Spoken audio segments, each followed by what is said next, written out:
Now on F, we have failure of experiments to show genetic determinism for homosexuality. And what it says here is, Dr. Dean Hamer is a researcher often cited to show that there is empirical data supporting the notion of genetic determinism in regards to homosexuality. On July 16, 1993, it was reported in Science that geneticist Dean Hamer and his team at the National Cancer Institute had reported on a study involving 40 pairs of brothers, both of whom were gay, that had led them to conclude that they had discovered a factor on the X chromosome through which gayness was genetically transmitted to them from their mothers. This was hailed as proof that homosexuality in men is biological in origin. 2 years later, however, Elliot Marshall reported in Science that George Ebers and George Rice of the University of Western Ontario had unsuccessfully attempted to replicate Hamer's findings and had found no evidence that gayness is passed from mother to son genetically. He also reported that the Office of Research and Integrity in the Department of Health and Human Services was investigating Hamer's work. Now, let's look at the reference here. You can see it here. It's http www.narth.com. Okay. NARTH stands for National Association for Research and Therapy of Homosexuality.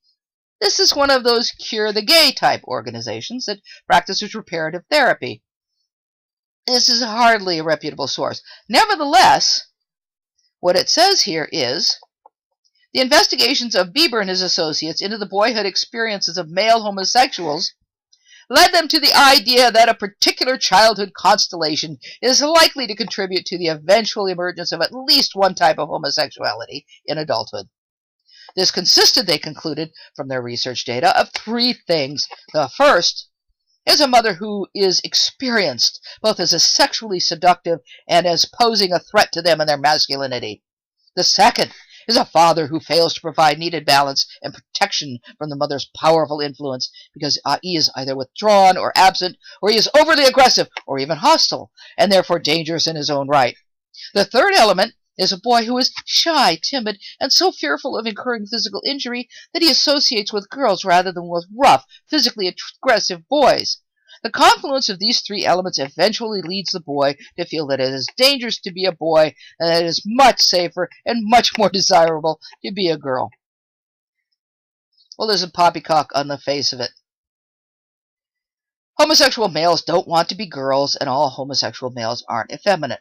Plus, you'll notice how general they were in that article. In some cases, this could happen. In other cases, one type of homosexuality. Yeah, that's hedging your bets there.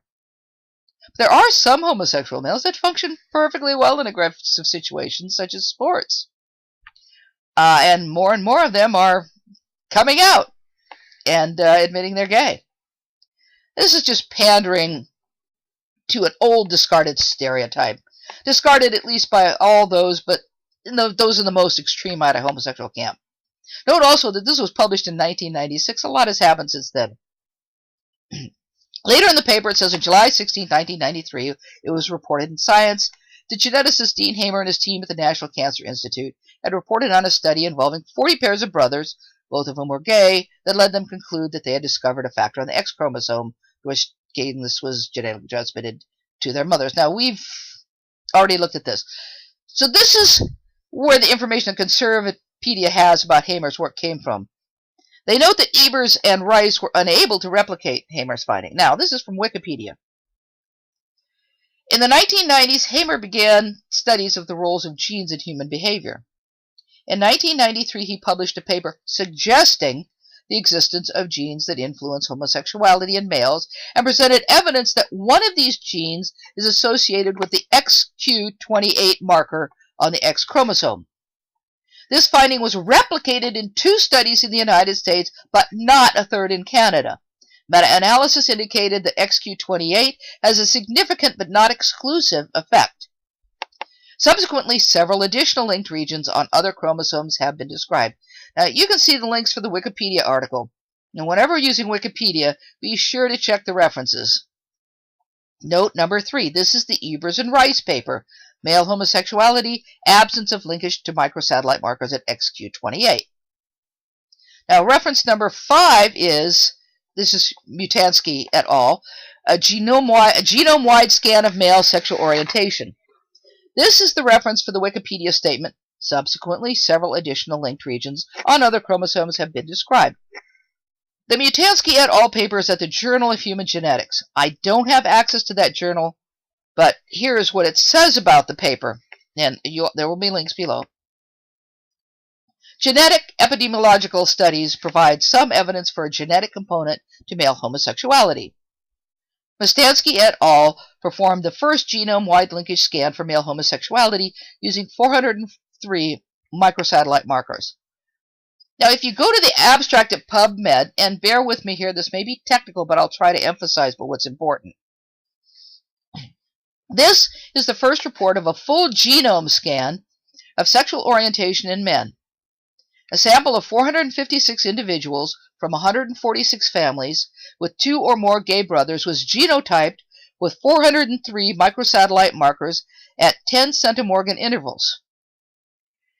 Given that previously reported evidence of maternal loading of transmission of sexual orientation could indicate epigenetic factors acting on autosomal genes, maximum likelihood estimations, MLOD, scores were calculated, separated for maternal, paternal, and combined transmission. The highest MLOD score was 3.45 at a position near D7S798 in 7Q36, with approximately equivalent maternal and paternal contributions. The second highest MLOD score of 1.96 was located near D8S505 in 8P12, again with equal maternal and paternal contributions. A maternal origin effect was found near marker D10S217 in 10Q26 with an MLOD score of 1.81 for maternal meiosis and no paternal contribution. We did not find linkage to XQ28 in the full sample, but given the previously reported evidence of linkage in this region, we conducted supplemental analyses to clarify these findings. First, we reanalyzed our previously reported data and found an MLOD of 6.47. We then reanalyzed our current data after limiting the sample to those families previously reported and found an MLOD of 1.99.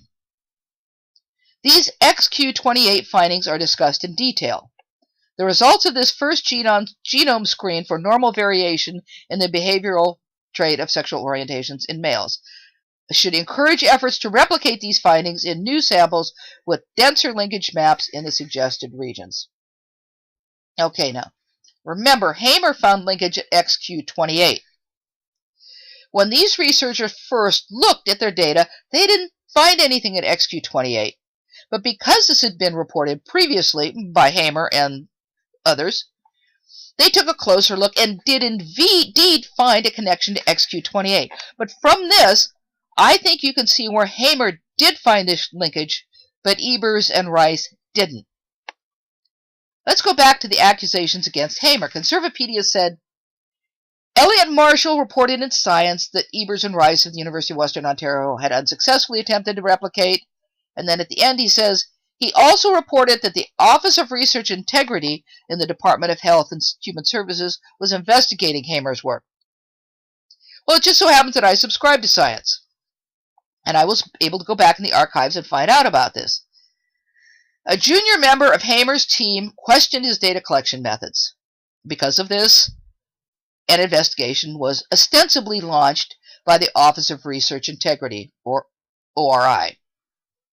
However, ORI would neither confirm nor deny that there was such an investigation. This information comes from the Chicago Tribune. So what happened? According to the article in Science, the ORI, Office of Research Integrity, is looking into allegations that Hamer selectively reported his data, according to the Chicago Tribune. Another question that may have prompted an inquiry, says an NIH, National Institute for Health, researcher, is, how did Hamer select subjects? There is little consensus within the scientific community on the best way to identify gay members of a family. So someone questioned his data collection methods or how he reported the data, and an investigation maybe was launched. The paper still stands, so I'm guessing nothing came of any investigation or nothing serious.